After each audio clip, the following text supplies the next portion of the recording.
Hosted by Mike, the Big Cheese.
All right, welcome back to the Heavy Metal Mayhem Radio Show. It is Sunday, December 7th. We're in the last month of the year, and this one really flew by. I mean, it got the best of me. It felt like it was just January not long ago, and now we're wrapping it up here. So, we got a great show for everybody tonight. Steve Kelley from Achilles Steel is our guest. We'll be talking to Steve in about a half hour or so. We'll get that interview on. A bunch of great music tonight. It's good to be back. We were off last week for the Thanksgiving holiday. We usually decorate our house the day after Thanksgiving, put up all our Christmas stuff, but we started it early this year because we got a lot of stuff, and I just can't do it in 1 or 2 days anymore. It actually takes me the course of a week to do it. So by the time Sunday came around, we were actually done. But it was nice just sitting upstairs in the house and looking at all the decorations for a day, and not being in the studio doing a show. But I did miss you guys. But we're back right now. Right there, Abattoir, Bring on the Dam. That comes off the band's second record, The Only Safe Place, from 1986. Mike Towers was a singer in the band. Steve Gaines, and by the way, Steve Gaines will be on the show next week. He's going to be promoting some new stuff he has coming out. We'll be talking to my buddy then. I think after next week, Steve becomes the most talked to guest on the show. I think it's like his 18th time in the last 18 years. So almost one show a year. But Steve will be on next week. Steve, the original singer for Abattoir, left the band, and Mike Towers took over. And that was the band's last record in 1986. It was a really good record, even though I miss Steve on vocals. I've known Steve a long time, so I'm always going to kind of favor him. But Mike did a great job on that record. But that's all there is to that, right? All right, let's keep the music flowing here. How about we get on some brand new Death Angel? Let's do a Cult of the Used.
Crystal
evil husband by lustful hearts, evil souls, breaking free from hell.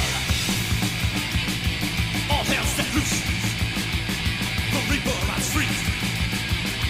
All hell set loose. Satanic majesty.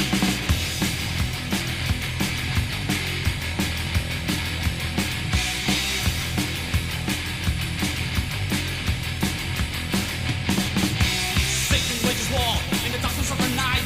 Heaven's angels, fearful victims of the reaper's side. Angels cannot hold a storm for the peace house victory. Satan laughs with evil joy, no place to find no sanctuary. All hell set loose in heaven's halls. All hell set loose, God's death bell tolls.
Now Satan loose the heavens with his demons proud and brave. Beasts of dogs roam across the universe to slay. All hail Satan, may his evil next the always reign. Mortals and God's angels howling out in endless pain. All hail set loose. Satan's dogs they roam. All hail set loose. God's overthrown. Satan's dogs they roam. God's overthrown.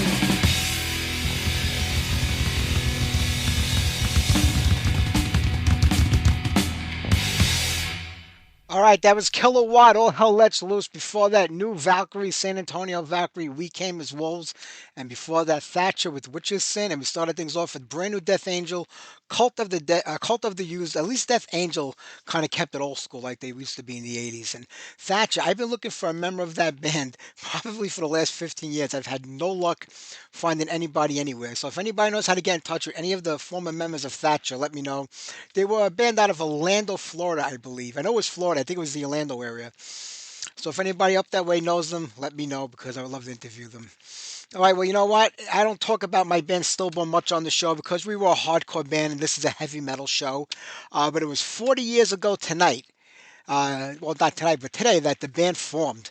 I can't believe it's been 40 years since Stillborn got started. I had the time of my life playing with that band for the 5 or 6 years that we were active from the mid 80s to like 1990. We had such a great time. I mean, I still talk to the guys today. We lost touch for a little while after I got married and we kind of moved on, but we all reached out to each other many years back. And it's been a great time with these guys. And, like I said, I think I only played my band on the show once, mostly because the songs are about 30 seconds to a minute long because we were a hardcore band. But I think I only played one song on the record when some label called Punk Albums or Punk Records released all of our demos about 15 years ago on vinyl and on CD. And I think I played one song just to help promote it for them. But other than that, I very rarely, if ever, I think played my band on the show. It just doesn't fit. But we're going to play some songs tonight because we got to celebrate 40 years of Stillborn. And if you remember a few weeks ago, we had Paul Arnold on the show. And I was talking to Paul and I told him, I remember meeting you when I came out to look for you during Brooklyn College interview with Don Kay. Don Kay was a DJ at Brooklyn College here in New York. He was a student. He was a student DJ at the radio station, and he had a heavy metal show.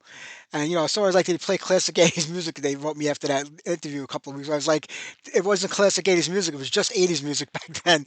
That's what the show was all about. It was 80s. It was 1984, 85. So, but it was a great time. And Don was a good guy. Today, Don Kay actually filed through all that. He is an entertainment reporter. He writes and records for entertainment magazines and websites. So he's still doing what he went to school for.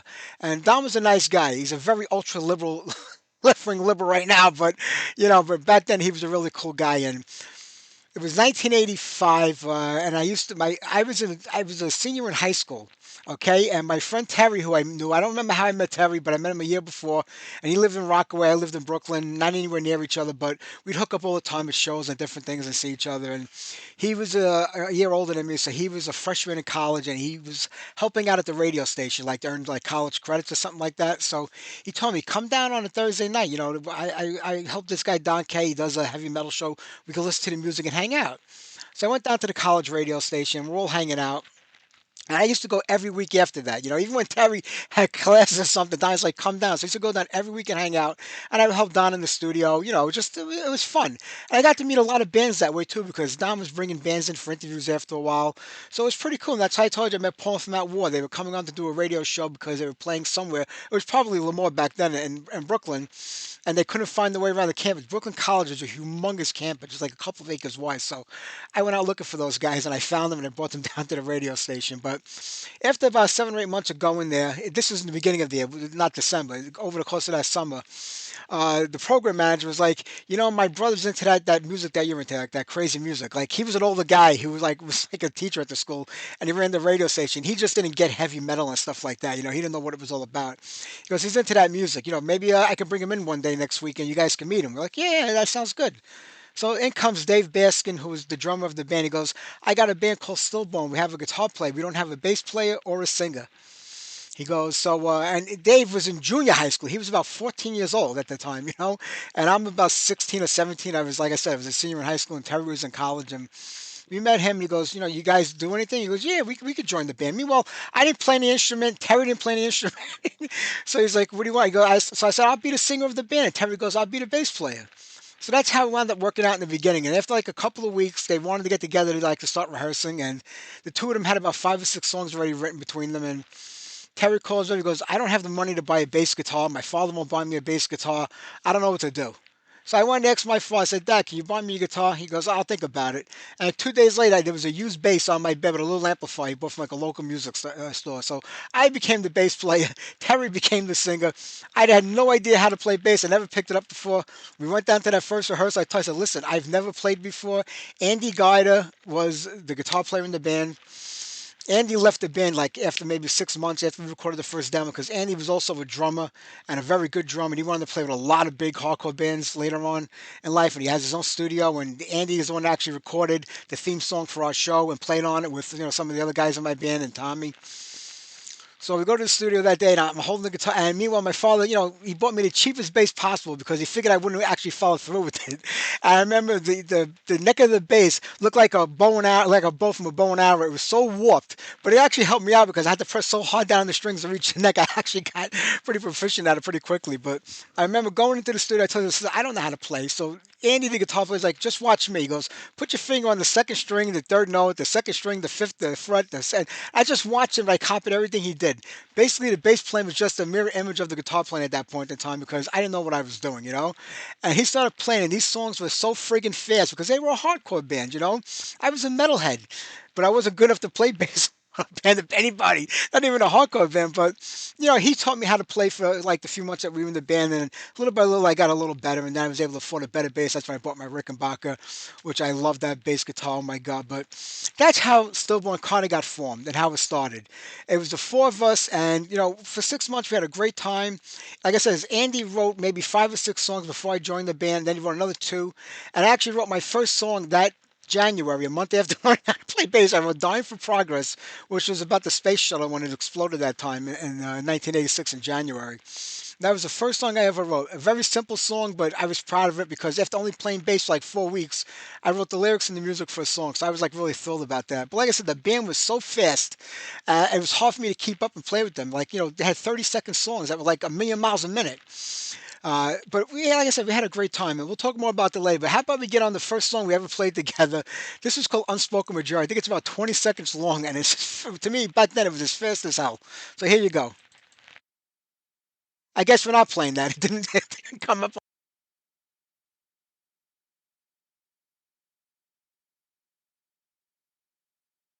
that off the record, and the record is a different format than the actual show is. So let me grab it from here.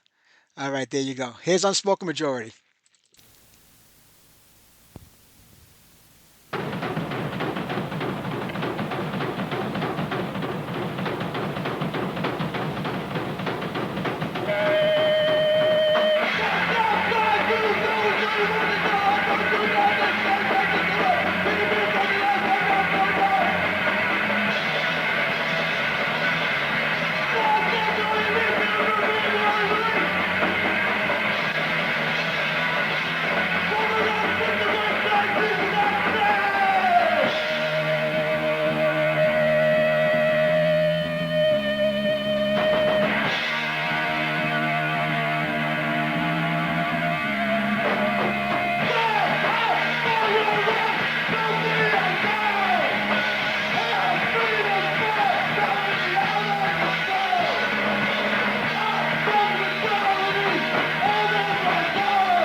Oh, all right, there you go.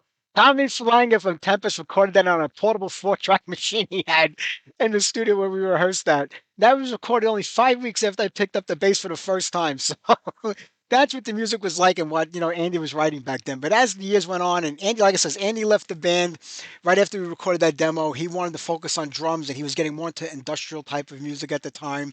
So, we didn't know what we were going to do. Our drummer, Dave, like I said, he was 14 years old. And this kid is amazing. And if you listen to my show over the years when I've had guests on from different hardcore bands like Gnostic Front and Prong, bands that we've played with in the scene and, did shows with, you mentioned Dave, and they all remember Dave. He was this kid that was just amazing on drums. Like, how the hell he kept playing with us was beyond me, but Dave was loyal, I have to tell you that. But after Andy left the band, the search was on for a guitar player.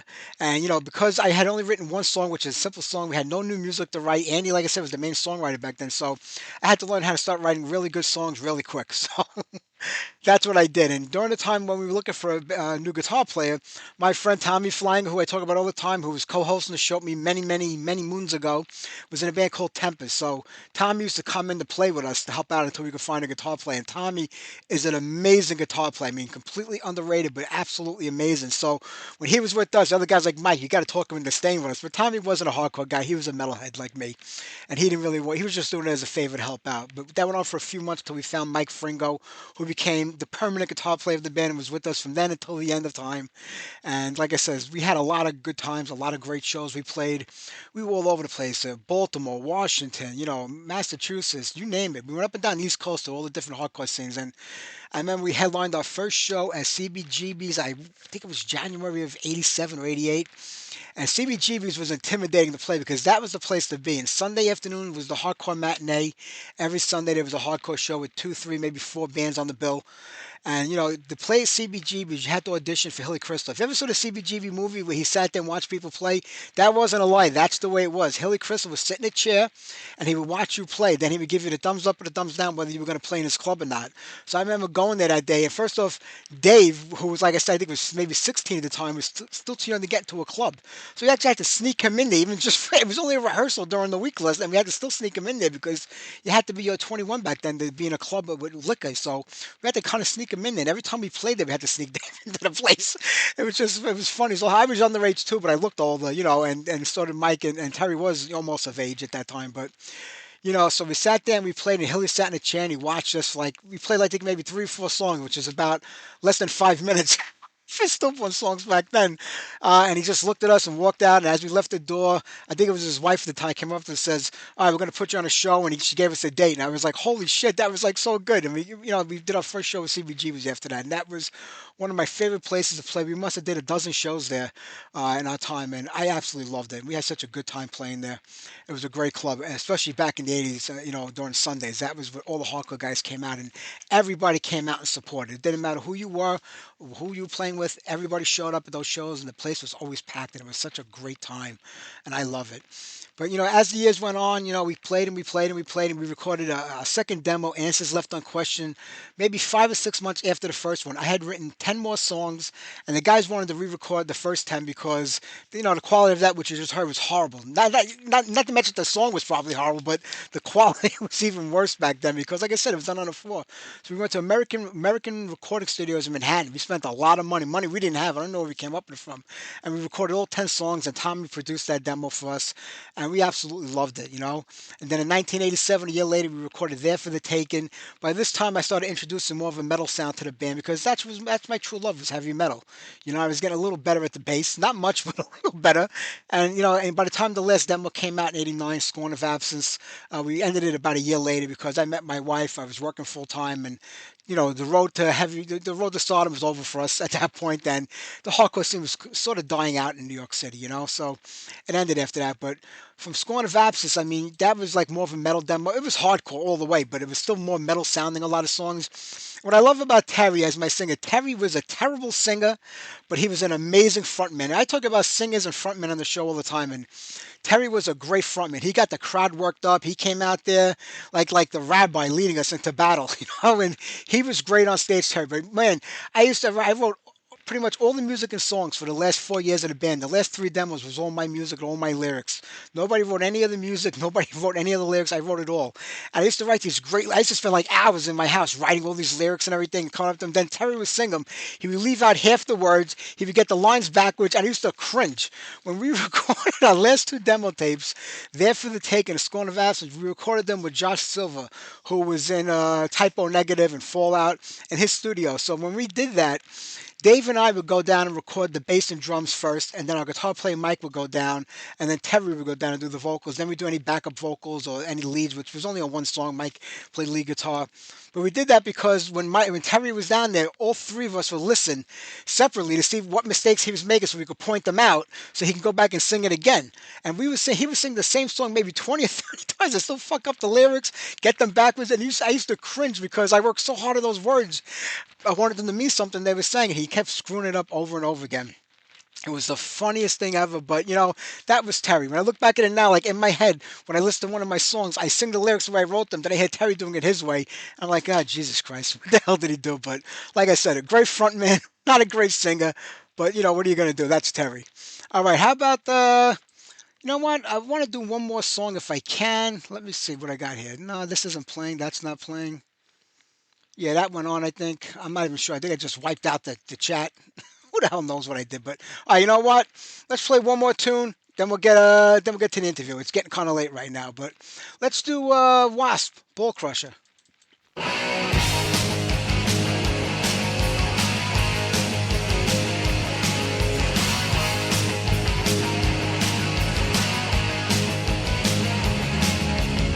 Such a wicked, vicious woman, black magic, voodoo queen, lesbo nymphomaniac. Ooh, she got a girlfriend that's 17.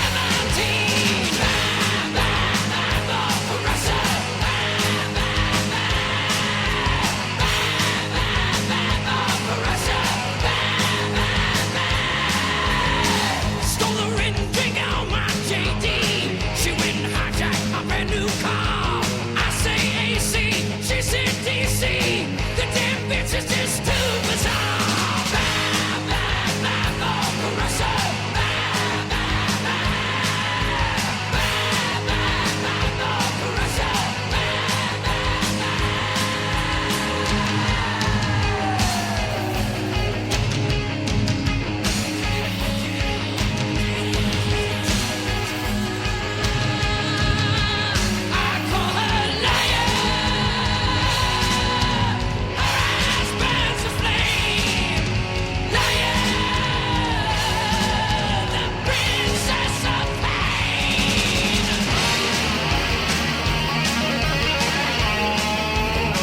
All right, there you go. Wow, so I can bullshit about Stillborn all night. We'll get back to that after the interview with Steve Kelley from Achilles Steel. Let's play Breakdown right now, then we'll get the interview with Steve on.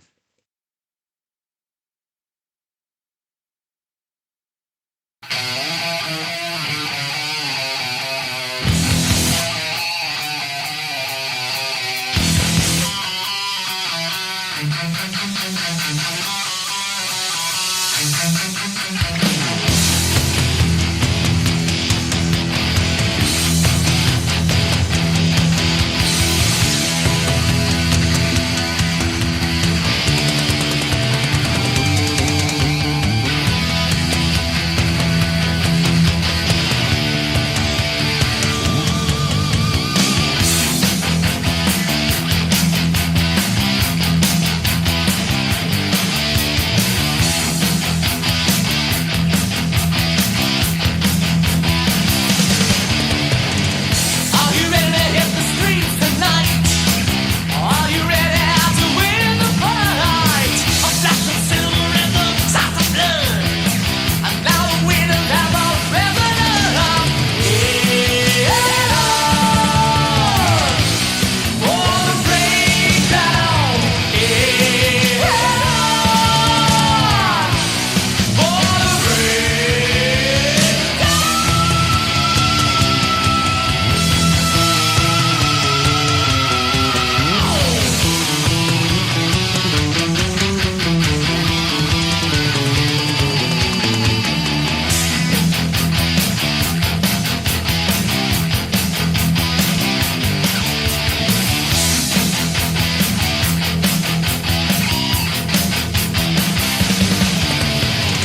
Are you ready to make the break? Lights in the sky as the wheels of the quake, bringing out the sins from yesterday. Are you ready to make the mistake? Head on for the breakdown. Head on for the breakdown.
Are you ready to hit the streets tonight?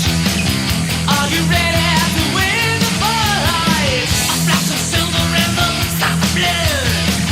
Now the winners are all dead and gone. Head on for the breakdown. Head on for the breakdown.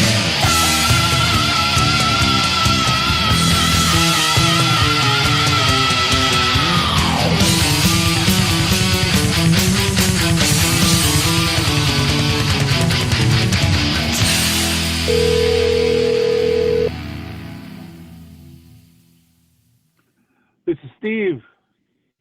Steve, this is Mike calling for our interview. How are you tonight? Mike, how you doing, buddy? I'm I'm doing doing great. I have to tell well. you, How it's a about pleasure yourself? to talk to you. I'm Yeah. talking to you, so how bad can I be? I'm having a good night. That's super cool, man. So how did you Uh, hear about our little band, bro? Back in the 80s, I'm aging myself over here. I'm around 60 now, but back in the 80s, I was a big tape trader. I remember trading tapes with somebody and getting a copy of your demo tape around 87, Sweet. 88 in that time frame, and Yeah, just thinking how great it was. And I was hoping and looking for more, but it just didn't happen after that. So I don't know what happened to the band until many years later when the yeah, internet came out and we found things out. yeah. I know it's crazy, man. It's wild. So yeah, so the demo's been released, and then we're looking we're putting out a new release with all new stuff, man. So super cool. It really is. I mean, Lost Jewels put out the old demo tape, just recently. And I remember about a year or so ago, I'm bouncing around YouTube and I see that there's new music by you guys. You put out like a digital EP about a year or so ago, and now you're following up on that with another release. I thought it was incredible because to me, that sounded like where the band would have been if you were putting out music consistently for like the last 30 years. Yeah, yes, man, for sure. So yeah, the EP release this is a continuation of that. So we're adding more songs to this. So the release will be the Welcome to the War record. It'll have 8 songs, all just driving killer, 80s type metal stuff, man. So we're really excited about it. That's going to be great. I mean, we're going to talk more about that a little bit. I want to kind of take it back to the beginning for people that aren't familiar with the band. Everybody should be, especially people from my age group that listen to my show. But I mean, you go back to the mid '80s, especially Iowa. I mean, not I can't think of a lot happening there metal wise, except for like I remember Emmy Strut and maybe Defiance and White Hot and maybe Rude Awakening later on. But it didn't Yeah, seem to have the biggest metal scene to me. yeah, no, not really, man. Of course, Slipknot came out of there, years later, Yeah, later. but Yeah. what's funny, man, is so I grew up in this little town, bro.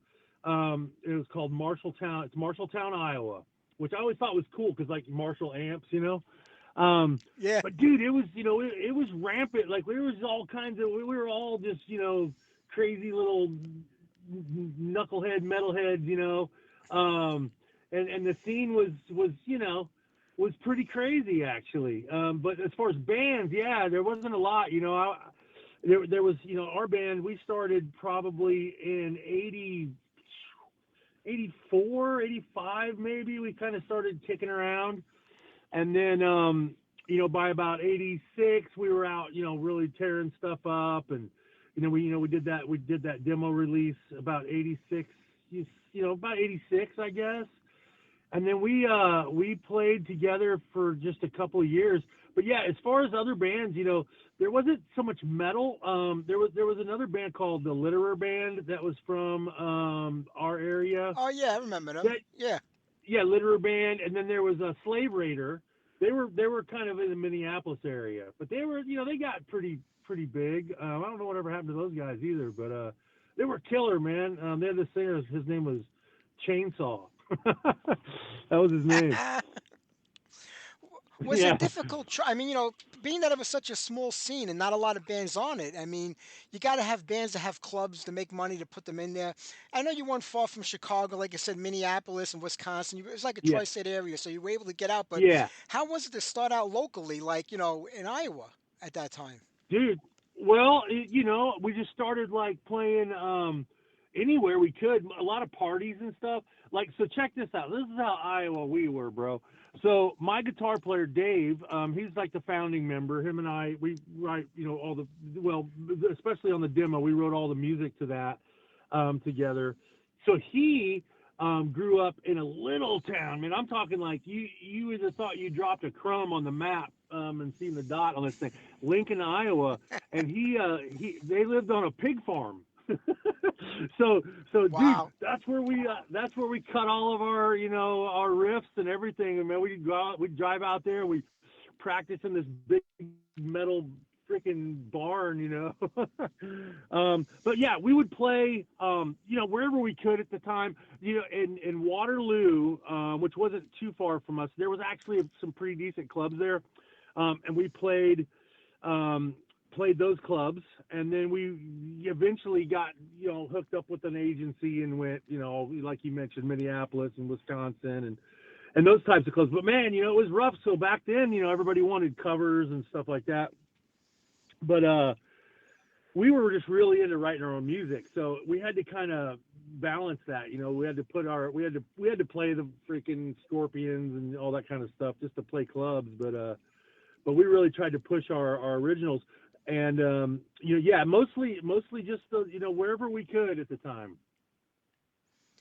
And that's the way it was back then. Most clubs wanted cover acts because that's what drew the crowds in there, and they have to buy the beer and the alcohol to make it happen. But Yeah, you absolutely. know, talking about talking about back then. I mean, you got the four you get together, you create this band, you start writing some great music. I mean, that demo tape was almost like album quality. How did that tape come Oh about, man, and thank the you. recording of it? Because you had to be a bunch of high school kids, I would imagine, back then, or just out of high school. Exactly. Well, I was still in high school. I was like a junior in high school, so I was probably like Wow. 17, maybe. Yeah.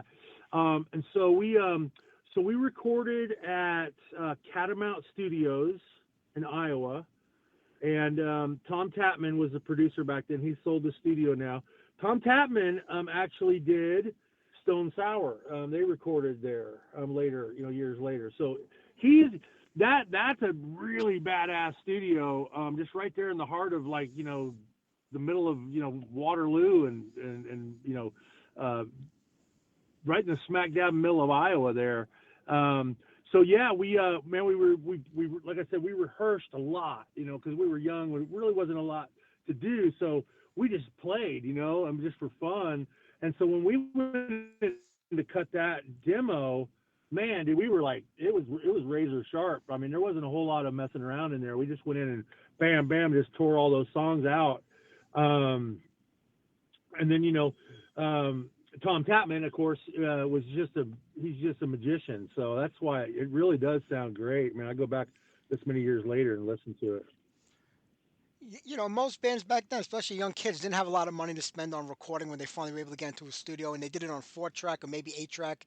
Like I said, when I got that Yeah. tape, and I probably got like a 25th generation of that tape from being traded so many times. But I was like, wow, the quality of this is so beyond like you normally get on a demo tape. And was it done on 8 tracks or more Yeah. than that? It was a 24 track studio. I don't Okay. remember, what we ended up. I don't know how many tracks we ended up using. Like I said, it was probably mostly recorded live, and then we went back, and just touched up on some stuff. Dave Chamberlain, our guitar player, he um, he would just masterfully play those riffs, and then a lot of times, we would just kind of rally around that. But like I said, now when we went into that, we were so seasoned with those songs, and we'd been playing them live, and just hashing them out in the barn, right? That when we went in to cut them, it was just like bam, it just came out. Yeah. I mean, you did an amazing job on that tape, and it holds up till today. And like Lost Shoes got a Thank hold you. of it. They didn't really have to do much to it. It just was ready to go, in my Yeah. opinion. But Yeah. you guys are out there now. You got the tape out. You're playing out live as much as you can, I'm sure. I mean, how was it back then? I mean, was it easy to break into a lot of these clubs being so young? I mean, did you you have to have a little experience when you're trying to do in the music business. Writing music is the easy part compared to the business part. When did it all come together for you when you realized that this was more than just writing music and playing live? Well, first of all, I always this is all I ever wanted to do. Even from so I grew up in a family of like 7 kids. Um, all my older brothers played guitar.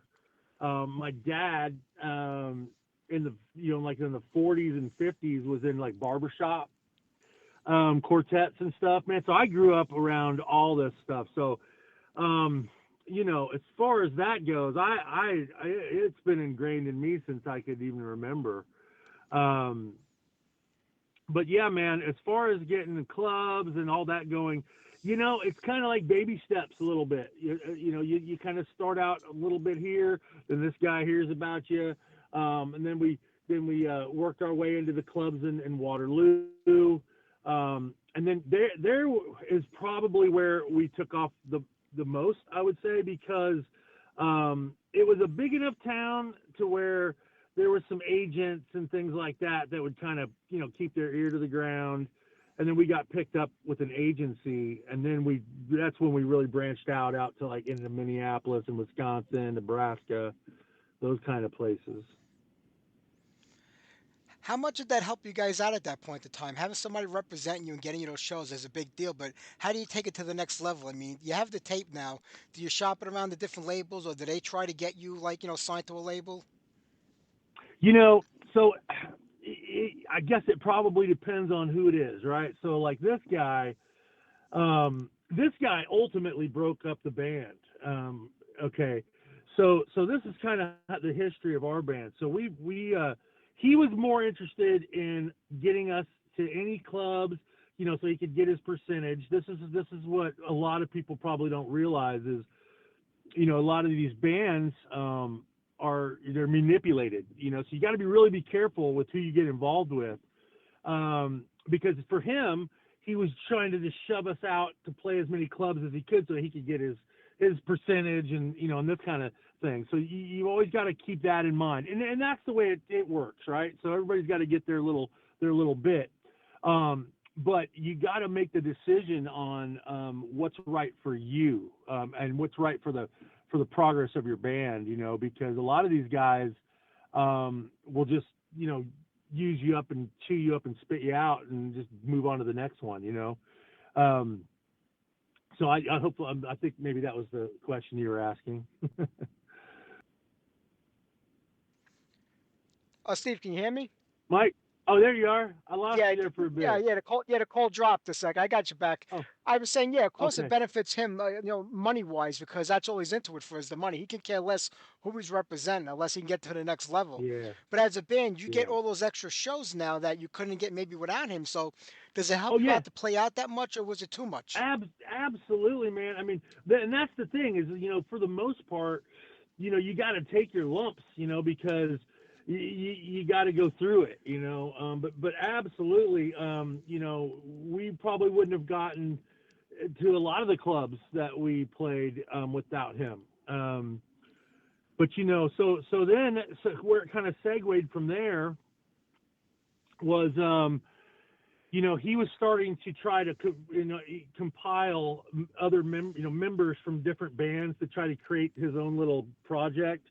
And ultimately, that's what happened. So Dave Chamberlain, our guitar player, we finally at that time we broke up, so we were apart for a while. And Dave went to another band. Then I moved down to Dallas, so I'm in Dallas now, and played with another band here for several years. And then we reunited again, and then that's where the new records come from, So we're honing this thing out, and then hopefully this will do some good, and we'll tear it up and bring some good metal to the folks out there. Oh, I know it will. When it breaks up, how does it go? Does everybody just walk away and say, okay, that's it, it's over? Is there bad feelings, or is it hard to leave something behind that you put so much time and effort into that?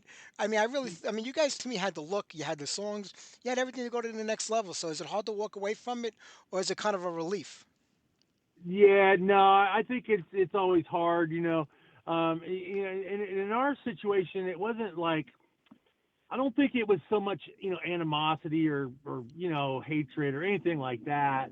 I think people were just going in a different direction. And then that happens a lot, because you get four guys.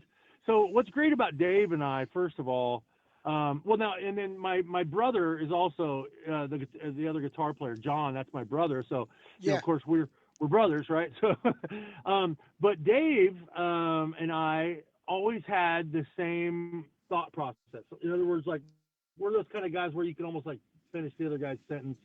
So when it came to writing and stuff, it was great because we always had that same, drive and that same feeling for the kind of stuff that we were trying to create. So yes, it was hard to walk away from it. You kind of move on. We were young too, so you kind of move on, but you never forget, right? You always got that in the back of your mind, like, well, what would have happened if we stayed together and kept pushing on, you know? True. And back then we didn't have the internet like I was saying earlier. There was no way of finding out what was going Yeah. on with some of the bands that you got tapes from. And a couple of years later, or a few years go by, and Kenny Powell from Moment pops up in the band Stepchild, and I said, that's the guy from Kelly Steele. Yeah. Holy cow! And this was, I don't know when it actually formed, but I remember I don't know, maybe mid '90s getting the prayer record, but I know you had some stuff out Yeah. before that. But that was the first I got by the band, and I was like, "Holy cow, this stuff was so good and so needed." By the mid '90s, when everything was starting to change, But how did that all come about? That I know Kenny was in Texas, I guess at the time. Originally was from Oklahoma, I Yeah. believe, but I think he was in Texas at that time. Yeah, that's right. So Kenny, he was raised, born in Oklahoma. Then he was out in L.A. When they did Omen, the Omen stuff, and then Omen broke up, probably '89, somewhere in there. And then yeah, he ended up coming to Dallas. Now Doug Stevens, who is the drummer, currently the drummer, in Achilles Steel, was also the drummer in Stepchild.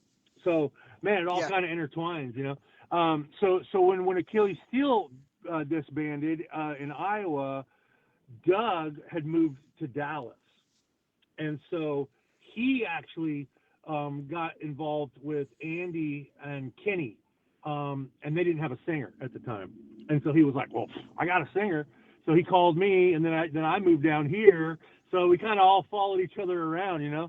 Um, but yeah, the Stepchild thing was great. We so here is a whole nother world, right? The clubs here were freaking great because um, they're more geared for, like, it's like basically a concert setting, right? So we would play yeah, all originals, never covers. We might have a little. Well, we did like the Doors remake on that Stepchild. I'm sorry, the Prayer record, and we did those for our own reasons, right? But the clubs, the shows here were 45-minute hour set, and you headlined or whatever. Um, but yeah, man, so it all kind of intertwined, and then when that kind of went away, we kind of moved back towards this, and here we are with Achilles Steel all over again. So yeah. Well, I mean, the Stepchild stuff started, I guess, in the early '90s, right? Maybe 1990, it did, 91. yeah. So I that's exactly when I moved here. Was right at the end of right towards the beginning of 1990, and we got in and we started right away. Kenny had a couple songs, some pretty cool songs, and I had some songs, and it was basically the same, right? So Kenny and I then became the writers, and we collaborated. Yeah, man, we just went out and hit it hard right away. Yeah, metal. Everybody thinks that like at the stroke of midnight in 1990, heavy metal died, grunge took over the world, but it wasn't like that. The first couple of years into the '90s, heavy metal was still strong, and I thought, I know it wasn't Achilles Steel, but what you guys did with Stepchild, I thought was like on a whole nother level. I thought it was some really good stuff over there, especially when I got a Yeah. copy of the print, got to hear like everything. And I've had Kenny on my show many times, always been a nice guy with me, but I can name 10 singers that have been in his bands over the years. We'll talk nothing but shit about that guy. Was he easy or difficult to get along with for you? Kenny, I guess no, not. man, no, no, no, Kenny's no, Kenny's great. Kenny's great. So again, man, we never had any animosity. So what's great, well, for me, anyways, all the bands I've been in, Achilles Steel, Stepchild, it's like we were like a gang, dude, right? So like we all had each other's backs. Everything was great. Again, I think what disbanded Stepchild is the same kind of situation. We kind of started going in different ways, right? Different directions musically. Um, and it just became hard to write. And then, a lot of, well, I don't know if I can say this or not, but, drugs play into a factor at some point in some of these Sure. bands. So, man, we were rode hard and hung up wet, I guess you could say, by the time we disbanded. But Kenny is awesome. I have nothing but great things to say about Kenny Powell. He's great. Yeah, I mean, Kenny's been called everything but a white man on this show by guests I've had on it. I work with him, so it's like I said, every interview I've ever had with him, he's always been a nice guy with me, so I can never say nothing bad about him. But other people, Yeah, like you says, personalities clash, especially musicians. It's a very personal thing. yeah, When you write a song, you got to write with other people. If you don't get if that's not working and the vibe's not there, it yeah. doesn't happen. So with Stepchild musically, were you moving into something different musically, or was he moving into? Because he went back and reformed You Omen not know, long after that. so I'll say this about Kenny, and especially now that he's back with Omen and stuff. Kenny has a very distinct narrow, not I wouldn't say narrow mind, but just a vision, right? Like a tunnel vision of what Omen is. And Stepchild was not Omen. So Kenny was open to all kinds of stuff. Now I've always been more of a melodic kind of guy, and at that time I was probably writing a lot of songs that, probably weren't as metal as they could have been. And yeah, so I was there, and I might have been heading in that direction. And I think at that time, Kenny's mindset was kind of easing back into the Omen type genre, which was Yeah, totally cool. But I get that, that. yeah, so that kind of clashed a bit. Well, one of my favorite songs on the album is "Best Summer." That has to be one of your tunes, then. Actually, so this is what's bizarre. So that's Kenny's song. Okay. Now, Damn. we collaborated on the lyrics. But I think he had the gist of it, the chorus and like maybe a couple lines of the verse or something. And then but yeah, so see, that's what I'm saying. So the whole project was just different for him which was great because I think he opened up to that. But see, the thing is, that's what I liked about that band the most. And so I kind of wanted to keep on that road, where, some of the songs on there, I mean, there's a lot of songs on there that were kind of collaborations. Some of them are just his songs. Some are just my songs. But at that point, man, with my writing, I was kind of all over the map, dude. I was experimenting with all kinds of stuff. So, like, I would write songs like "Middle of the Road," for example. It's on there. That's one of my songs. Those guys hated that song. They I never thought wanted that's to a play good that tune. song. I thought it was too. And then later, like, towards the end of Stepchild, we really kind of moved in towards like that song "The Prayer," more of a double guitar, real heavy driven riff stuff, and then they never wanted to play any of the other stuff anymore. "Best Summer," "Middle of the Road," all those kinds of songs. Yeah, that song reminds me has a lot of Pantera sound to me. It reminded me a lot of Pantera, which was they were getting big at the time, especially in Texas. Which one? Which one? "The Prayer"? Yeah, Yeah, yeah, yeah. Real driving. So that song, man, honestly, that's kind of like that's that's the kind of stuff that just comes right out of me. Like all the stuff that's coming out on this new release.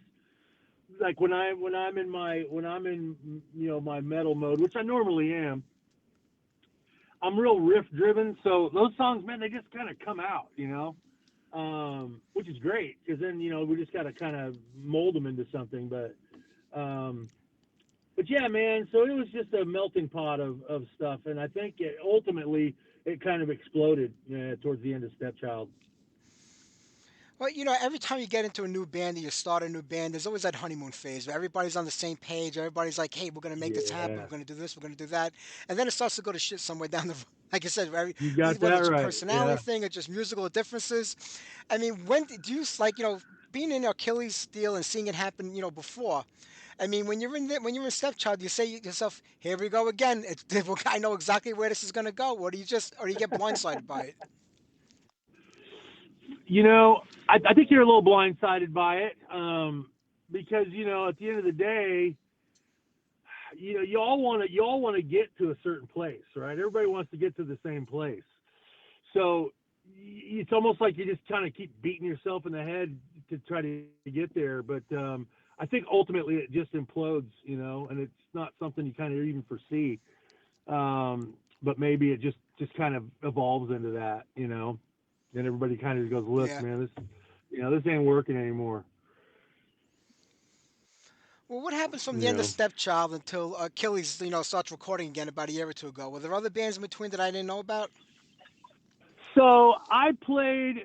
Okay, so now Doug, after Stepchild, he actually moved back to Iowa, and I was kind of lost, man. Again, like I mentioned, there was a phase of my life that I'm glad I'm through it now, but that was a lot of drugs and alcohol and all that kind of stuff. And so, kind of just, was spinning my wheels for quite a while. Actually, I played in another band called the Velvet Poker Dogs, and that was with a couple of the guys. You remember Lillian Axe? Yeah. Yeah, Ron Taylor and Darren Yep. DeLatte and those guys. Yeah, so we were in a band together for a little while. Velvet Poker Dogs. We were mostly covers, just playing for fun and stuff. But we actually did some original stuff and that Ron had written. That were pretty good tunes, man. But we really didn't do much with that. It was more of just kind of like just a club, playing in clubs kind of thing. But at least I got to keep my chops up. Yeah. Well, you had the best name ever for a band, Velvet Polka Dogs. Yeah, right. Velvet Poker That Dogs. flows off the tongue. That's a Yeah, great it sure name. does. Yeah. Yeah, and then man, there was just a period where I wasn't doing anything. I just, nothing. I always wrote though. I'm always writing. My brother had the idea. This was about, I don't know, about a year or so ago. He's like, man, we should do like a remake of like an Achilles Steel song. And so we did, and it was like, holy shit, man, this is good stuff. So then we just kept on with that, and I just kept writing and writing and writing, and then before we knew it, we had 5 great songs. And then this is about the time that the demo got noticed and re-released. So I was like, well, shoot, here we go. We'll just do this, man. We'll get Achilles Steel back together. And then see, now there was a long period of time where Dave Chamberlain and we had no contact with each other at all. I didn't even know how to get a hold of him because he's not like a Facebook kind of guy or anything like that, right? Yeah. So I had already had like 4 or 5 songs done, and I was like, man, we got to find Dave. So I did these songs with my brother John and Doug. We recorded these. A lot of the stuff I just recorded myself here at, I have my own studio and I just record everything here. And then Doug has his drum studio and that's in Iowa. So we're actually in Iowa and Dallas. It's amazing how you can make it work, with all the technology we have today. That was unheard of back in the Crazy. 80s. It's crazy. Yeah. Yeah, it's But you put super out a cool, great man. So 5-song tape. yeah. So we're gonna continue with that, and I've got 2 more songs. Dave had a song that he had from way back, and it wasn't really finished, right? It was just kind of like some riffs, and so he sent me that, and then we kind of collaborated, and then all this was basically over the phone, like, here, man, record a guitar part on your video recorder of your phone and send me that. And then we'd work through it that way. And then once we got somewhat of a song structure, I would record it here. And then I would send those files via, Dropbox, usually works pretty good for large files. Ship that out to Doug, where he would track his drums. Then he'd send that back to me, pop it into Pro Tools, and boom, there we go. Super cool. Is it easy to work that way, or does it take a little bit more time to do it? Because, maybe if something comes It, back and something needs to be changed or tinkered with, and you got to go back and forth a little bit. it's a total ass whip, to be honest with you. Yeah, It's a pain in I the can ass, imagine. but it works. Yeah, it works. It's there's nothing like being in the same room and playing together. There's nothing like that. You can't duplicate that. But yes. So you're absolutely right. It does take more time. back and forth. Well, the newest songs, the 5 songs that came out about a year or so ago, it seems like there's a recurrent theme on them, almost like it's like a concept record in a way. Was it meant to be that way? Dude, It was just the way the songs came out. I'm so glad to hear you say that because yes, that's exactly what it's meant to be. And so this is a Yeah, it's like a continuation of story. that. So yeah, it's telling a little story. Yeah, absolutely. That's cool. That's cool that you I absolutely love caught it. that. Yeah, I mean, Yeah, there's like a thanks, theme man. that runs through it, and the songs to me, I mean, if when I play these songs, I'm like, wow. I mean, this takes me back to the original tape in '88, but yet it sounds like what the band would sound like 30 or 40 years later. So, were any of these Yeah. riffs leftover riffs from back then you never used, or were they all like just newly constructed stuff, songs? Man, this is probably all new constructed songs. So what I was really doing here, again, like I said, we kind of went through my story, right, where I kind of experimented with a lot of different stuff.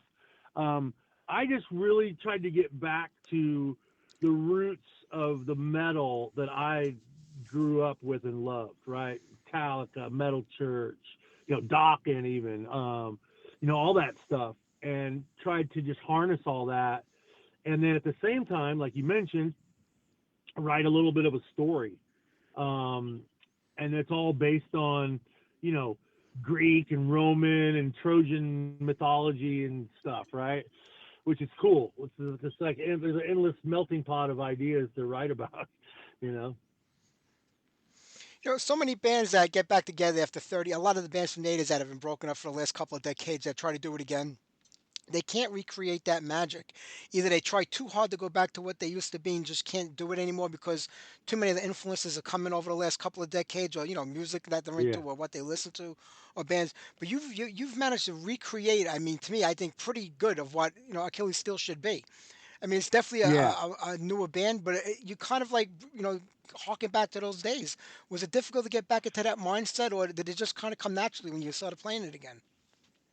Well, that's a great question. So I've always believed that if you force something, it's just it's fake. It's going to be fake. And of course, I was guilty of a lot of that during those lost years of trying to like, what can I do to make it and all this. I got to do this. We got to do that. You can't do that, right? So you just have to play what comes out of you, and a lot of the original Achilles Steel music is just that. It's just stuff that wasn't designed. It just came out, and so this new stuff is just that as well. I mean, it's just I sit down and I let the tape roll and I just freaking rip out as many riffs that I can that just come naturally. And then I sift through all that and I'll say, hey man, this is cool. This would work. And then I'll say, and then I just kind of, sometimes I'll just get lost, man, and just play. And then it just evolves into something, you can't force it. It's just, I think it has to just come out of you. And when you're writing, I mean, you come up with a riff. Do you know right then and there that that's like the perfect riff for what you should be doing it? Because I remember the first song I heard was I think it was "Welcome to War" was the first one I heard off the newest songs. I was like, as soon as I heard that opening riff, I was like, oh yeah, yeah. You knew it was going to be good. You didn't have to go any further. You didn't have to worry about what was Yeah. coming next. You knew it was going to be a good song. Do you have that same Yeah. feeling when you're writing music?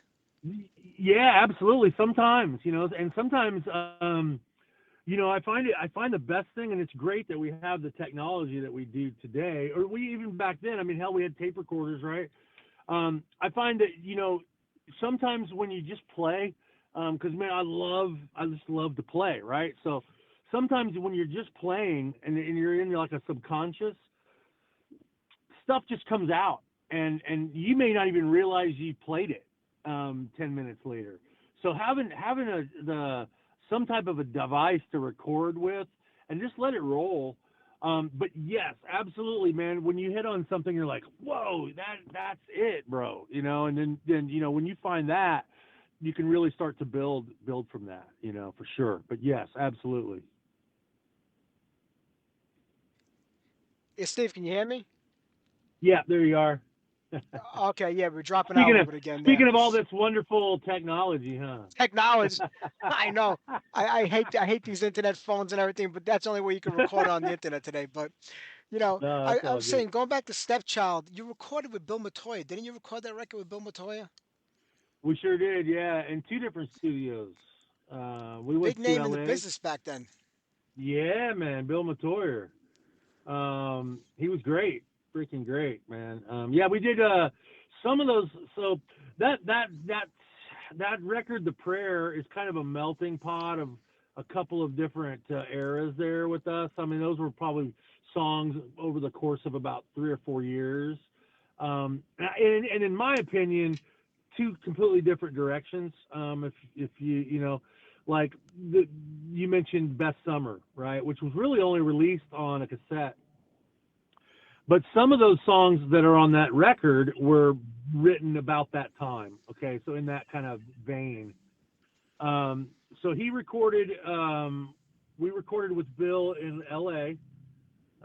We did 5, 6 songs, and then later when we were going to release The Prayer with some of our newer music, he actually we flew him down to Dallas here, um, and we recorded here at Sound Logic Studios. When you work with somebody at Bill's level, I mean, he's worked with some of the biggest bands in the world, recorded so many records he's been a part of. I mean, does it get a little intimidating, or when you go into the, because as a musician, you have it in your mind how your song should sound. And a lot of times you get into the studio and these guys want you to tinker with things, change things around. Is that easy to accept? Was he that kind of guy, or did he let you kind of go with what you did?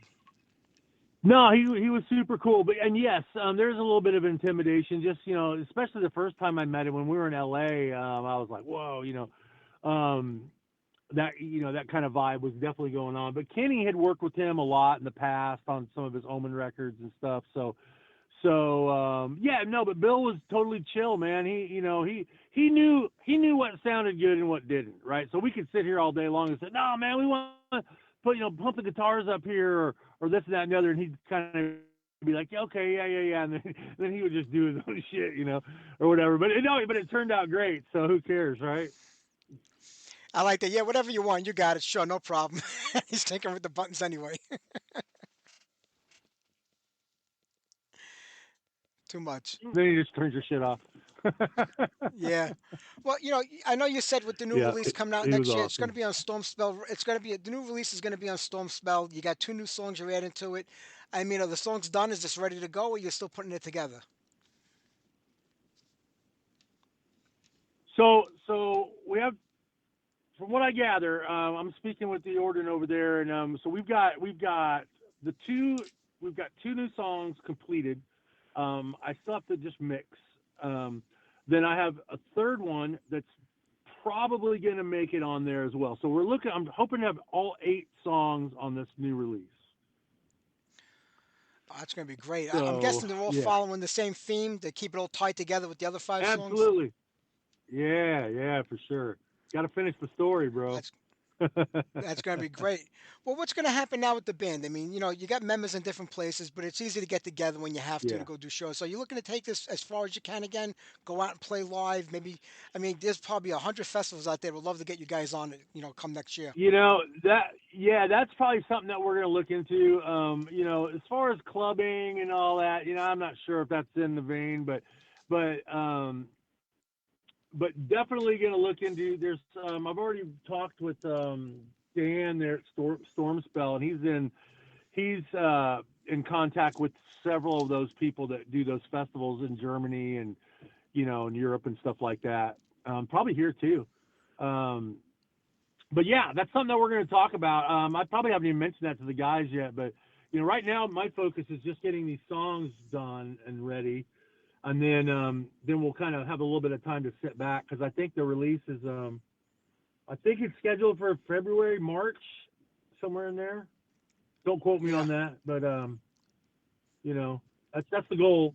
And I think at that point, once we get the release done and out there, then we'll be able to step back and really decide, what direction we want to go.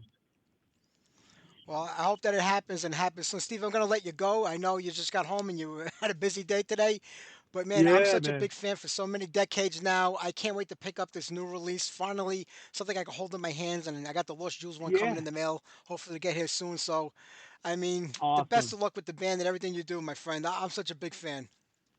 Well, man, I appreciate it, Mike. It's my pleasure, buddy. It's really nice talking with you. You too, my friend. You have a great night. Take care now. All right, you too, buddy.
right, there you go. That was Stepchild with the prayer. Before that, new Achilles Steel with Children Born of War.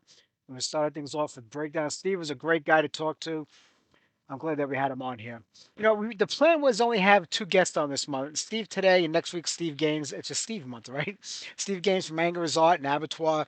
And then we're going to wrap it up with our holiday shows, our Christmas show and our New Year's Eve show, the last two Sundays. But, one of the labels reached out to me. There's a couple of late year releases coming out this month that they wanted to promote. So I did like three interviews. They were all pre-recorded that we're going to get on like next week and the week after that. I think we have Mystic Circle, Creatures, and Chris Black from High Spirits has got a project called Actor that he's promoting. So we'll get them on, and then we'll do our Christmas show midweek like we usually do for the matinee, and we'll do the Happy New Year special the last Sunday of the year. I'm not going to take any more interviews between now and then, so that's kind of it. There's actually one interview on the books that I was asked to do, and it was somebody that was banned from the show that we put in the book many years ago. So I'm on the fence. I mean, should I do it or not do it? Give him a second chance. We'll see what happens. If I get screwed a second time, then it's shame on me, but we'll see what goes on in the next week or two. We're already lined up guests for January, so don't forget to tune in then. All right, getting back to the stillborn story. We started things off before. We played Unspoken Majority, the first song the band ever wrote. It was actually written before I joined from our guitar player and drummer. They put it together. And like I was saying, after I joined the band and Andy left, I wanted to become the primary songwriter. Still learning how to play bass and writing music. And we all had a kind of role in the band. I took care of all the music and the lyrics. Terry was in charge of getting us all our shows, and Terry did a great job. He made a lot of connections, had a lot of friends. And I remember when we joined the band, Terry and I, who were both metalheads at the time, we really didn't know anything about the hardcore scene. So, like, what kind of music are we playing? What is this all about? We don't really even know. This was before, like, the crossover scene took place a year or so later. So Terry's like, there's this band Agnostic Front and this band called Bad Brains playing at the Ritz in Manhattan this weekend. Why don't we go see it and see what it's all about? So we went to the show that weekend. I think it was like a Friday night. It was like some band opened up. I don't remember who it was right now. It might have been Warzone. But it was Agnostic Front and the Bad Brains, two of the bigger bands back then in the scene. And the place was packed. And the Ritz was a humongous place. I think it's Webster Hall today in Manhattan. I believe it's Webster Hall, but back then it was called the Ritz. And so we went to the show. And, we're two metalheads. I got long hair down past my shoulders. I got my leather jacket with Russell Fader, and it didn't actually fit into the crowd, if you know what I mean. Back then, the punks had a very specific look. Most of them were skinheads. They wore suspenders and jeans that were up to their ankles. But nobody, we were like a little worried.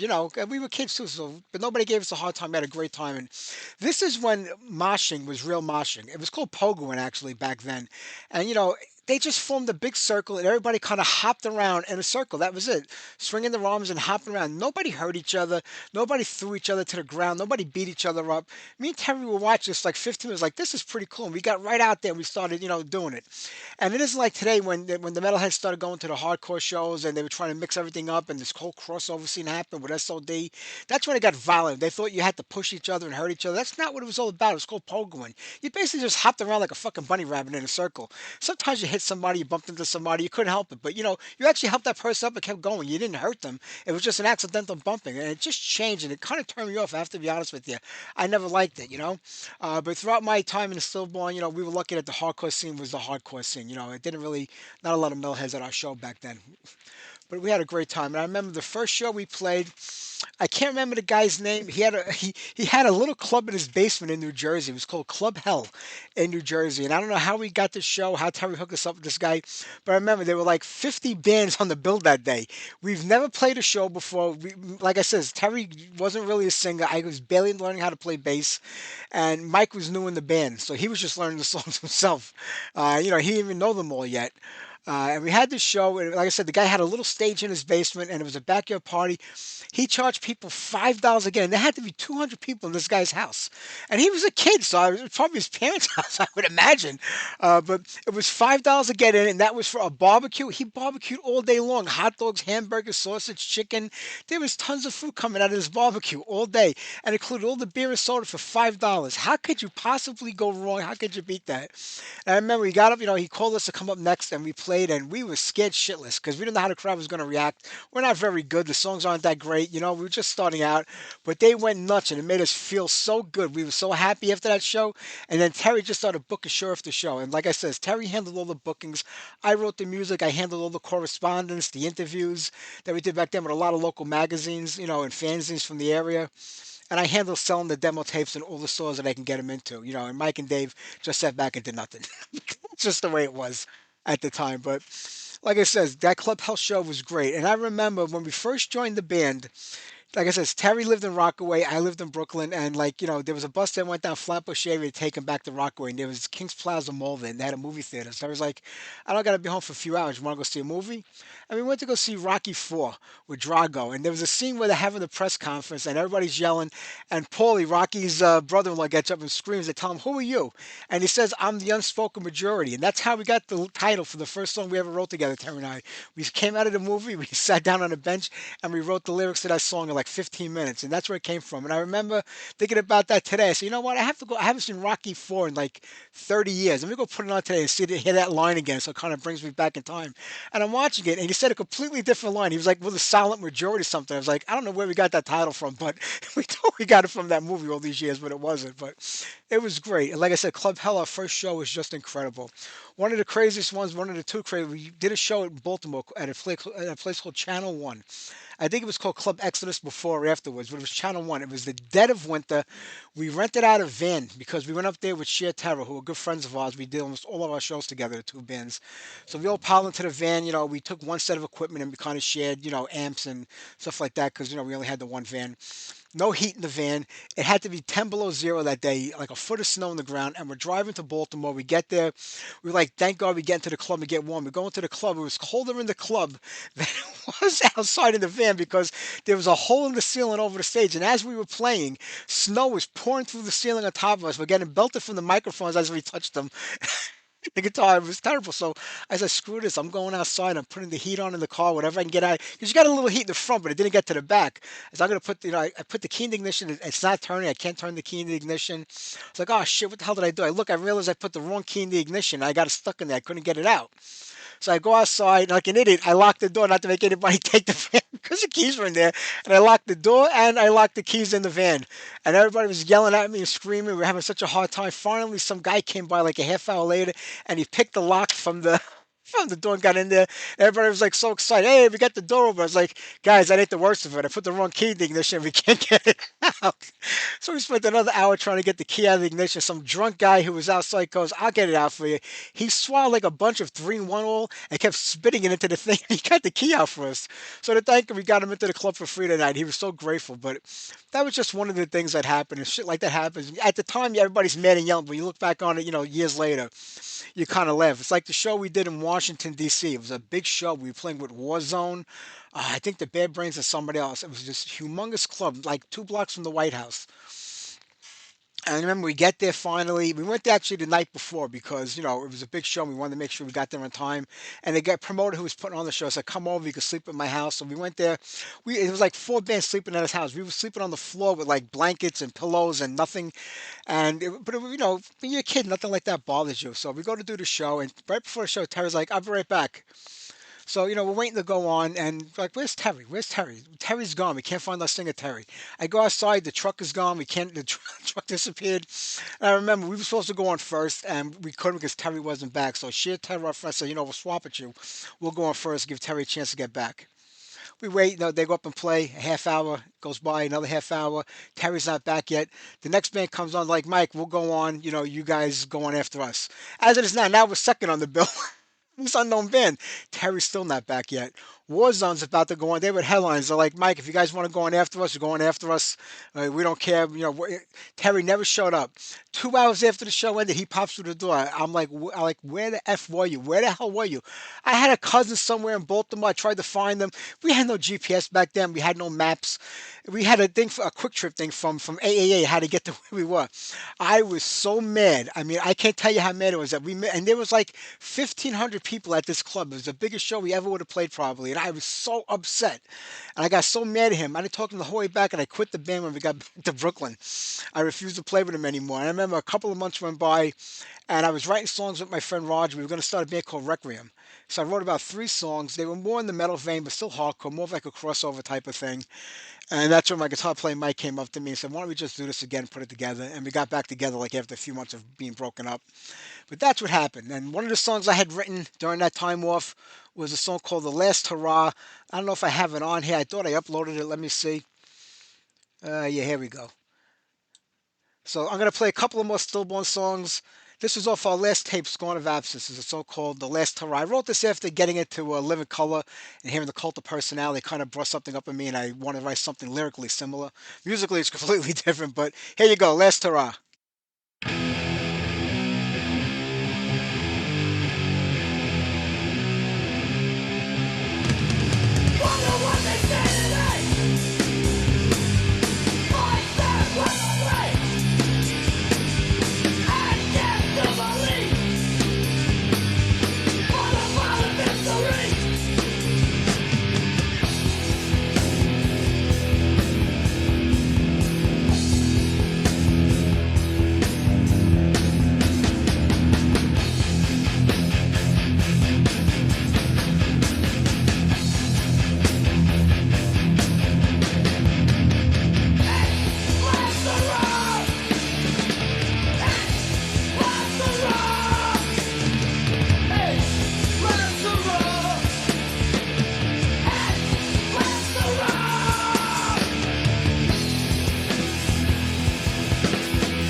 All right, there you go. The Last Hurrah by my old band Stillborn. We're celebrating 40 years of Stillborn tonight throughout the show.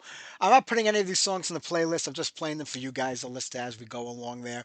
And like I said, I wrote that song after having Cult of Personality. I was thinking about people that I lost in life back then. They weren't around anymore. And what the last words would sound like. And it was the Last Hurrah. So that's kind of how the song came about. Ah, like I said, great times. And we had a lot of good shows and everything. And it bothered me that I left the band for a few months, but I was just so mad at Terry for screwing up that show that we just spoke about. I could not help it. Like I said, it's Roger, who was a good friend of ours and one of our roadies. He was a great guitar player. He's got a couple of bands going on right now. One of them he's actually playing in with his wife. He's got a punk band going with her up in Vermont where he lives. So Roger's a great guy. And Roger used to come up on stage to sing just like us when we played live. We give Terry a little break and he come up there and sing that for us. And I started the band, like I said, Requiem and him, and I wrote these three songs like in one afternoon. And you can see that the more metal sound. And by the time our second tape came out, There for the Taking, more metal was coming into our sound because, that's what I loved and that's what I was into. Unfortunately, I knew with Terry as a singer, he cannot carry a tune like that. So we were always going to be a hardcore band, but it was some good stuff. And another song I wrote around that time was a song called Echoes, which was about a friend of mine who was getting really bad with drugs and everything. And I kind of took it from there. So let's play that, then we'll get back to the metal.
All right, there you go, Echoes. We're gonna get back to the metal right now.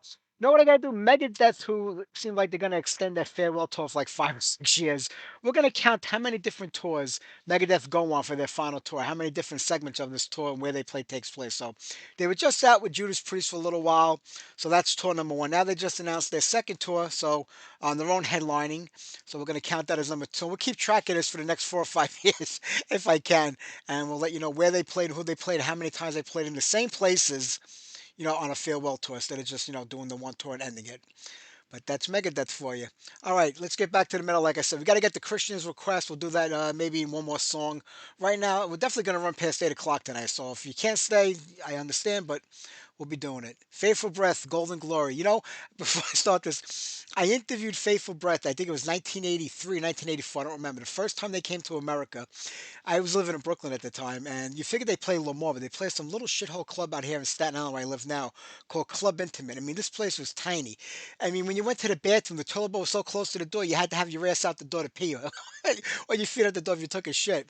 They played there, and Tommy's band Tempest was all, and I was like, Faithful Breath, to this big band from Europe and everything. You're gonna have a massive crowd. I remember going there. I think it was Nightmare, which was Tommy's friend's band, who were really good. I keep asking Joe if he's getting any of the demo tapes still because I can't find mine. And if I get them, I'm gonna play them for you. They were a really good band, Nightmare, out of Brooklyn. And Tempest were on the bill, and Faithful Breath were headlining. So I was writing for my friend Roberta Stance's magazine. Roberta came out of Connecticut. She had a fanzine, and I was writing, doing reviews of demos and writing articles for her in the fanzine. So I went to go interview Faithful Breath, and it was like a horrible interview because the translation between the two, my Brooklyn accent and their accent, it just wasn't jiving. It was very hard for them to understand me, and I couldn't understand them. But I did the best I could. I've never done a live interview before in person. That was the first time. All my interviews are usually done by writing or over the phone and stuff like that. So yeah, it was terrible, but I forgot all about that. The Christian found it on YouTube somewhere.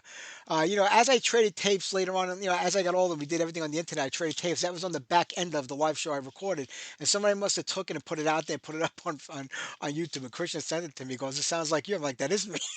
I did that interview, so it was kind of funny. But never mind. Let's get to the music right now. Faithful Breath, Golden Glory.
it, I paid my money.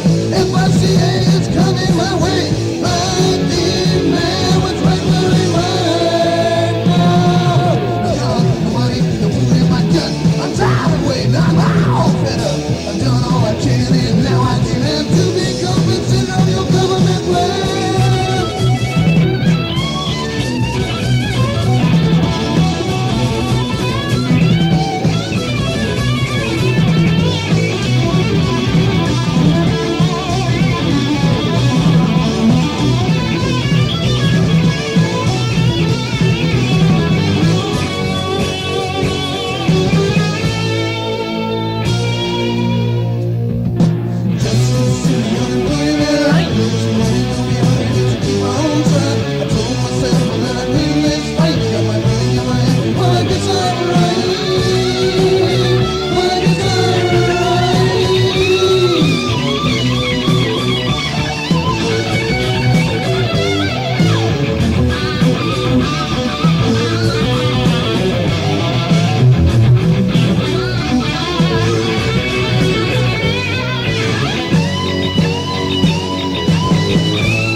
All right, Christian wanted to hear Hammerhead Unemployment Line. That's from the 1985 demo. Before that, a little Tank, Algie Ward, Blood, Guts, and Beer. We started things off with Faithful Breath and Golden Glory. I want to remind everybody next week, Steve Gaines from Anger is Art. He's got a new project called 2 Crom 20. We're going to be talking about that. It's with his brother Tim Gaines and a few other great musicians. It's a little collaboration over there. We'll be talking to Steve next week. Also, Graf von Beelzebub of Mystic Circle. So we got the Angel and the Devil on the show next week. Don't forget to tune in. I know it should be a good one. Getting back to Stillborn and Don Kay. Like I said earlier, Don Kay is how we kind of all met. And he hosted a college radio show. I don't remember if it had a name to it. It was 40 something years ago. But when Don became a senior, he had to do, I guess, like a thesis or whatever. And he was like, it was going to be a video one because he was taking video and, audio communication. So he says, I have to make a video. I want to film Stillborn. We're going to set up a stage and everything and a set, and we're going to film you guys. We're like, yeah, man, that sounds great. We have a video made. Hell yeah. So I remember we showed up at Brooklyn College that day. We dragged all of our instruments down there, and they had this amazing setup that they made. It was like chain link fences, like an abandoned house facade they built in the background. I mean, it was incredible looking. It looked like something that was like a professional music video. Really, they had the fog machines there. They had the lights. I was like, holy shit, this is incredible. So we sit there, and Don's like, all right, we're going to do 4 songs, because it's got to be like at least a 10, 15-minute thing. In between each song, we're going to do this, and then we're going to do that. We're like, okay, like, he's posting everything up on a script. There's teleprompters, like keeping us in line with the time and everything. And he was like, okay, so pick up your instrument. So we turn our instrument. He goes, no, no, no. He goes, you can't turn your instruments on. This has all got to be lip syncing. It's on video. We'll add the music in later on. And I had like a complete diva meltdown. I was like, we don't lip sync. We're not a lip syncing band. We don't lip sync. We play live, but we don't play at all. And me and him were going at it for a good 20 minutes. He finally caved in and let us play live, and it was a nightmare. The room wasn't meant for it. It sounded like shit. We were all playing as bad as we could ever possibly play. We couldn't keep track of what they would do. It had to be kept track like on a timeline, we couldn't keep track with it. It was the biggest nightmare ever. And I remember when it was over, I said, Don, can I get a copy of the video when you're done? He looked at me like he wanted with daggers in his eyes, like he wanted to kill me. But I messed up his whole thing, which I feel bad about now. But I had like a little diva moment, like I said, like we don't lip sync. We're not a lip syncing band. I actually have the audio of that because we recorded the audio when we went there with our radio. And when I listened to that, I laughed my ass off. I was fighting and yelling back and forth, and it's the funniest thing ever. But it is what it is. And like I said, when we recorded our third demo there for the take, and we started going, musically a little bit more harder and metal sounding. By the time we recorded our last tape, which was in '89, it was Scorn of Absence is what I call it. We recorded it, and we didn't have any plans with it yet. We didn't decide what we were going to call it, what we were going to do with it. I was working now full time. I was met my wife. I was going to get married, right after that, soon after that. So we kind of got busy, and then Terry got us a show in Long Island at the Right Track Inn, and it was the last show that we ever played. And it was great because Terry's father came to the show. Terry's father was a great guy. He was a fire marshal here in New York City. And Terry used to always drive around with his badge in the car and his like placket so we can go like into Manhattan to Times Square or wherever and park the car and not get a ticket or anything. So I used to love that because we got to go everywhere with that parking pass, like in places in Manhattan that you couldn't go and park. And they would never bother us because he was a fire marshal for the New York City Fire Department. I remember one time we were in Times Square. I think we were looking for hookers. We were young. And Terry made a left turn, and behind us, a car pulls up behind us. Terry's like, I don't think you can make a left turn here. We just made a left turn. I was like, there's a car right behind us. We're okay. And the car behind us was like undercover cops. Because I know people are looking around for hookers over there. So they pulled us over. And I remember Terry takes out the fire marshal badge and the thing. He goes, my father's a fire marshal. The cop's like, my father's a plumber. He goes, give me your IDs. He got like a $200 ticket that day. We all had to chip in to pay it, but fun times. But like I said, our last show was at the Right Track Inn. Terry's father came there. His brother Aaron was there. So it was a great show. And then the band kind of ended. And after it ended, I kind of named the last demo tape Scorn of Absence, a little apropos, I guess. But we never did anything with it. So when they contacted, I think it was, like I said, 15 years ago, somebody reached out to me and said, we want to put out a record of your band, and I can't remember. The guy was in a really big hardcore band. They're still playing today. I just can't remember who it is. And he goes, but I need, everybody in the band to sign a release and permissions. I hadn't spoken to anybody in the band in a long time. So like, I was like, what am I going to do? And all of a sudden I get an email from my drummer Dave's girlfriend, who is my guitar player Mike's sister. They were together since we were in the band. And all these years later, 25 years later, they're still together, which I'm happy for. And he goes, Mike, I was reached out to by this guy, and he wants. I said, I think I got the same email. I said, at least I got you, and you can get Mike, and Terry will just figure it out. But they were two different people looking to put. I mean, two different labels looking to put out a release, which kind of boggled my mind. But we went with Jason from Punk Records because he said he was going to do all these different things for us and get it out right away, and we were happy about that. He was going to remaster everything. We had some reel-to-reels, some cassettes. So I was happy. So Punk Records put out the album. They called it "There for the Taking," the record, which was not the title we wanted, but that's what they call it. I think they called it that. I don't even remember. All right, called "An Answers Left Unquestioned." They named it after our second demo. I'm sorry. We wanted it to be called "There for the Taking." We had a great picture for the cover we gave him and a picture for the back. He reversed it, put the picture on the front and the other picture that was supposed to be the cover on the back. But, it is what it is. But I was happy. He put out 500 copies of the vinyl, 500 copies of the CD, and they all sold, which boggled my mind. I think he put out a few more after that. There might be some more on his website, but I've seen it actually going on the internet with some of our demos like $100, which boggles my mind because I know I wouldn't pay that for it, but it's still out there. And then, great things came about because on my 40th birthday, a few years after that, my wife found everybody in the band, got them together for my birthday, and we had a great time. And we're all in touch till today, which is a beautiful thing, and I love it. Some of us are on Facebook, some of us aren't, but that's what it is. And Alex, who you see in the chat room every now and then, Alex wrote a lot of great books. Heroes of the Middle Underground, one of them, which came out recently. But he wrote a book called The Edge, and it was about hardcore music. And he's writing a second volume right now, which is coming out, I believe, in April. He's going to be here in New York at a bookstore promoting it, so I'm going to go meet him for that. And he actually reached out to me on my Stillborn page on here, which I don't really check that often because I don't really pay attention to that stuff anymore. But he interviewed us for his new book, so I'm happy about that. So one of the songs we wrote for that last demo tape was a song called Zaiba. Terry wanted to write lyrics to a song because he hasn't written them in a long time. So he says, I got lyrics, let me put them to the song. And I wound up calling it Zaiba. And for 35 years, my wife has asked me, I think at least once a month, what the hell does Zaiba mean? What the hell does Zaiba mean? And, she always thought there was like some deep meaning to it. I was just like, it's just nonsense because that's the way it sounded when Terry was singing it because he couldn't pronounce the words of the song. And that became the title. But that's how it all came about. But here's Zaiba.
All right, I'm gonna play the last Stillborn song I ever wrote. It's a song called "The Big Nowhere." I got it from the title of a James Ellroy book I was reading back then in 1987 or 8, whenever it came out.